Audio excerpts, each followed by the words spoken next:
10 ล้านเราอนุญาตให้หมุนกองบั้งไฟได้หมุนแล้วเห็นสมควรก็เข้าสู่บังเกอร์นะครับหมุนแล้วครับท่านจุดแล้วเข้าแล้วโอ้พันกระหม่อมโฉมเฉียง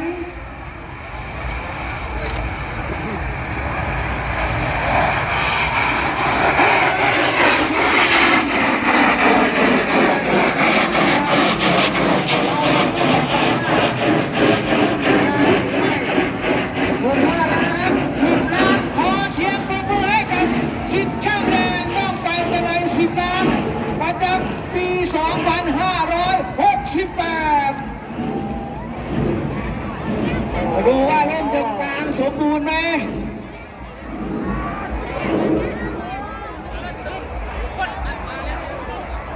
สุดยอดสมกับ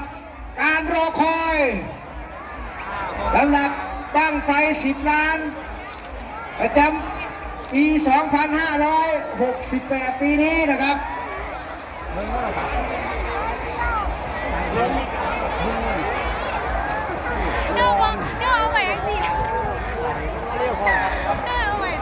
พบกันไหม